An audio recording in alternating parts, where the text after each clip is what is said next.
dozens arrested in Minn, protesting death of Philando Castile. Last updated July 27, 2016, 4:39 a.m. EDT. Street Paul, Minn.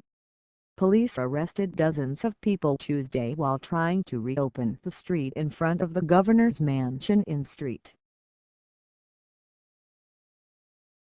Paul, where protesters have been demonstrating over the shooting death of a black man by a suburban police officer nearly 3 weeks ago.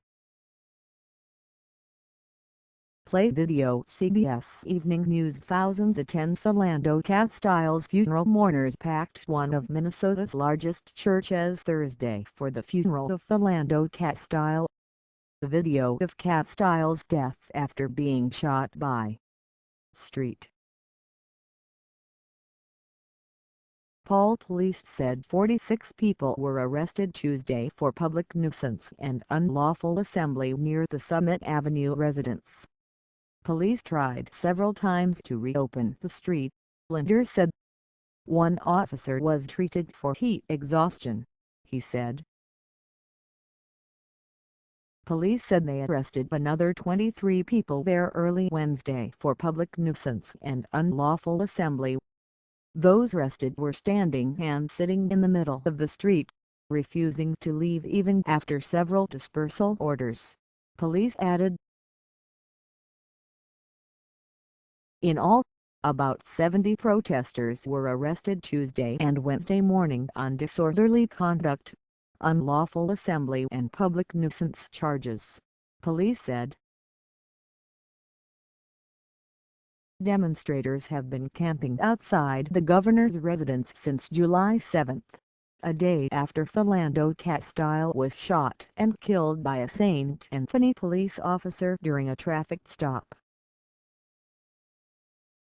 Castile's girlfriend live-streamed the aftermath of his shooting on Facebook. Protesters began gathering their belongings Tuesday morning after police told the group that they had to stop blocking the street. Officers arrested 3 demonstrators on the sidewalk and another in the street around 11 a.m. after one allegedly removed a "no parking" sign from a nearby curb, the Star-Tribune reported.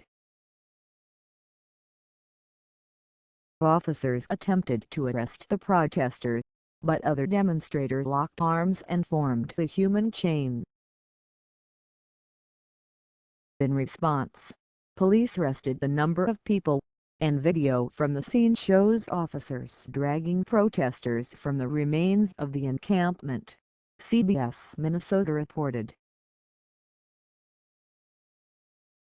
We linked up in solidarity to tell them that we're not going to let them arrest him. And at that point they physically became abusive, protest organizer Curtis Havant said.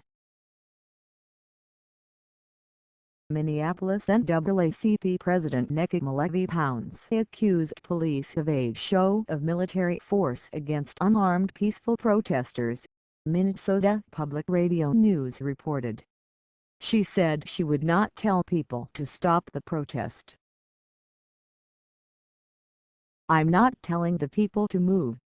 They deserve to be out here, Pounds said. We don't need to be treated like animals and criminals when we're simply out here demanding justice for someone who didn't deserve to be killed. Gut. Mark Dayton, who is in Philadelphia for the Democratic National Convention, has said protesters were welcome to stay outside his residence as long as they wanted. Dayton has suggested that race played a role in Castile's death. Dayton was not involved in the decision to clear the street, spokesman Sam Fettig said Tuesday. Officers began their action around 7:15 a.m. when protesters were found sleeping in the street on blankets, Linder said.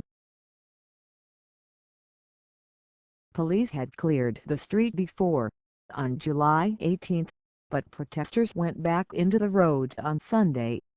The Minnesota Bureau of Criminal Apprehension is investigating Castile's death.